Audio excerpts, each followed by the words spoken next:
من الكومنتات أو التعليقات اللي وصلتني في الفترة الأخيرة سووا لنا مراجعة عن العطور الجديدة 2025. نحن يعني تونا في شهر 4 وأنا ما أسوي أي ريفيو أو أي مراجعة لعطر مش موجود عندي في مكتبتي العطرية. راح أسوي لكم ريفيو أو مراجعة سريعة على 6 عطور امتلكتها في 2025 ومن إنتاج 2025. يلا معاي. فيولا من ساسبيرو. فيولا من العطور اللي خذيته من أول ما شميته في المحل.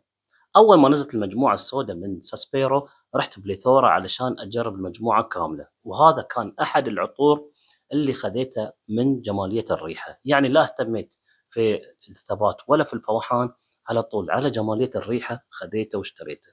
وحتى اني انا نزلت مقطع اني انا كنت مشكك شوي في الريحة، حسيت اني انا استعجلت، حسيت ان الريحة ترجع لريحة رخيصة، لكن اعطيته فرصة ثانية وثالثة وجربت العطر وكان في قمة الروعة والجمال، سواء في جمالية الريحة، في الثبات والفوحان. حتى انه كان عطري في احد صلوات القيام في العشر الاواخر في رمضان، كانت الليلة باردة وجميلة، وكان العطر الصراحة اداء جدا ممتاز. حتى لان العطر مصنف انه يكون عطر صيفي اكثر من شتوي، لكن الليله البارده اللي انا تعطرت فيها حق الصلاه كان جميل جدا. عطر كان يعني فوحانه عالي، بدون ما يكون مزعج، وكان هادي في نفس اللحظه. فك هذا ثباته كان لساعات طويله.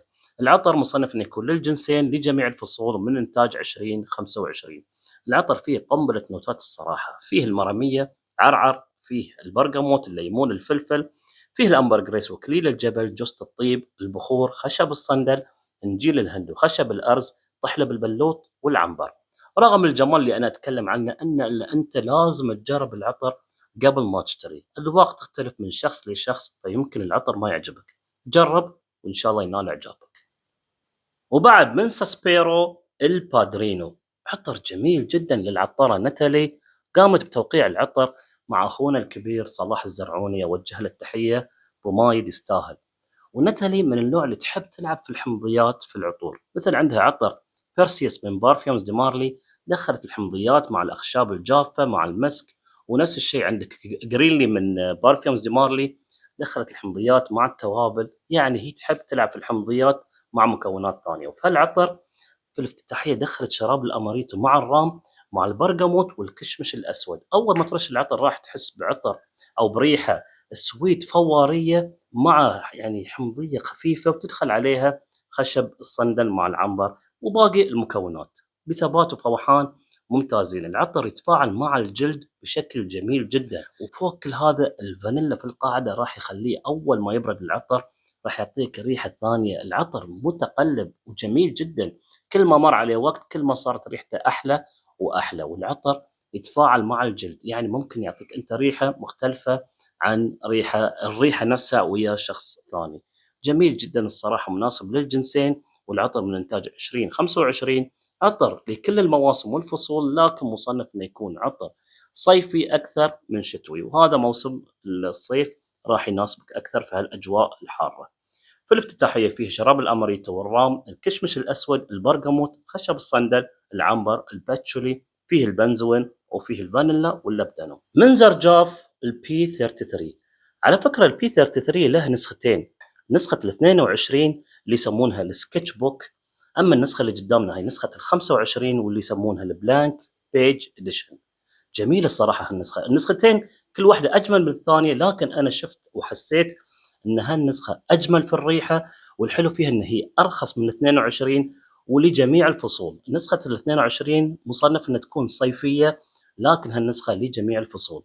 العطر صراحه كريحه جدا جميل، يعني ثبات وفوحان انا استخدمته مره واحده فما راح تكون معيار، فلازم اني انا اجربه كذا مره علشان اقول لكم بالضبط كيف ثباته وكيف فوحانه. صراحه جميل صراحه للجنسين لجميع الفصول. والعطر يعتبر جديد مثل ما قلت لكم، لازم يعني انت تتميز فيه. العطر في الافتتاحيه فيه الجريب فروت والتفاح الاخضر والبرغموت، السوسن، اشجار السرو، القرفه، المسك، خشب الارز والعنبر. جميل صراحه وفخم، ينفع انك انت تستخدمه كمناسبات او كاستخدام يومي، ما عندك اي مشكله. جرب النسختين ويمكن انت يكون رايك مخالف لي، ويمكن تعجبك نسخه ال 22 اكثر من هالنسخه. اوريجين اوف لاف باي من نيويورك. جميل، جميل، جميل هالعطر، جميل الصراحة، وايد حلو، وايد عجبني. هالعطر راح يعطيك الكشخة، الأناقة، التميز. ليش التميز؟ لأن العطر يتفاعل مع الجلد بشكل جميل، بحيث يعطيك أنت ريحة، والشخص الثاني اللي متعطر من نفس العطر يعطيه ريحة ثانية.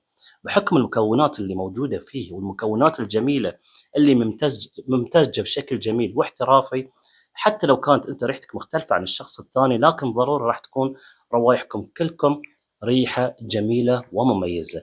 العطر الصراحة الريحة اللي استنبطتها من ريحة العطر، شفت ريحة الرجل المدخن اللي